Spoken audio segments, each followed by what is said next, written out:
Joining us now to discuss the danger of fake news and how the left continues to politicize every bit of our lives, President of Accuracy in Media, Adam Guillette. Adam, thanks for joining us. What do you believe thank you so much for having me. Thank you. What do you believe is the main reason for this kind of deceptive editing from 60 Minutes? Well, 60 Minutes spent the whole year trying to build up Andrew Cuomo as if he was some sort of pandemic hero, and they spent the same amount of time attacking Ron DeSantis. Well, now the facts are out there. We know that Cuomo is a miserable, disgusting failure who should resign, and we know that DeSantis chose the right policies during a pandemic. That leaves CBS with a tremendous amount of egg on their face, and all they can do is make desperate attacks on DeSantis. And I'll tell you, as a Floridian, as somebody who loves Publix, once CBS has politicized Publix, they've officially jumped the shark. And Adam, I want to read a few headlines for you. CBS also added again in regards to Georgia's new voting law. One of their headlines, 3 ways companies can help fight Georgia's restrictive new voting law. Vanity Fair, Jim Crow in a suit and tie. Georgia passes massive voter suppression bill. NBC News, Georgia's Jim Crow voter suppression bill is now law. Here's how Democrats can fight back. What do you make of all that?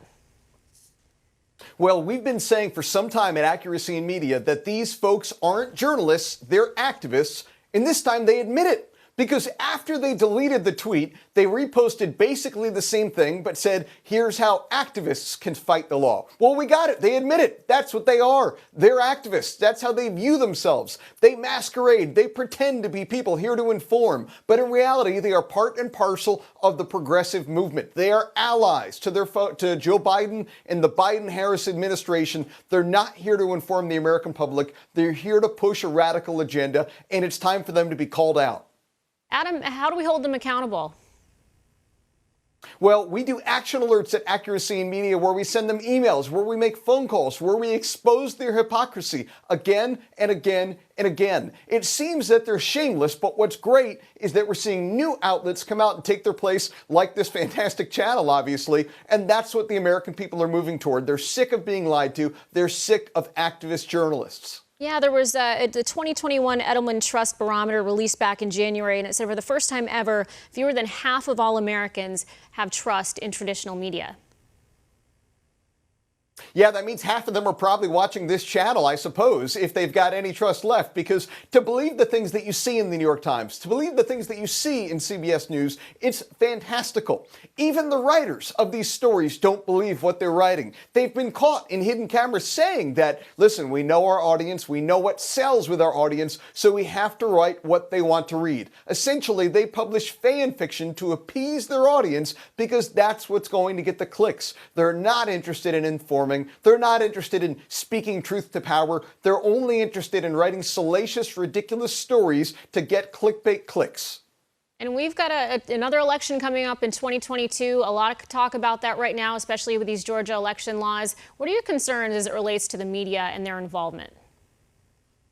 Well, I'll tell you what, I have to give credit to the Washington Post for once. They actually called out President Biden and gave him 4 Pinocchios regarding the Georgia election law, because it actually expands voting rights. It actually expands early voting. It makes it easier to vote. Well, the rest of the media ran around scaring corporations, telling them that this is a Jim Crow era law that takes away voting rights from people. And that's what terrifies me. That is what my concern is. These corporations respond to public pressure, and the fake news put out by many of these outlets like CBS is able to garner the public pressure. It gets the activists fired up, and these corporations are scared of it. And that's the sort of thing that I'm fearful of, that fake news will get the Twitter mob aflame online, and corporations will back down because of the stuff put out by fake news.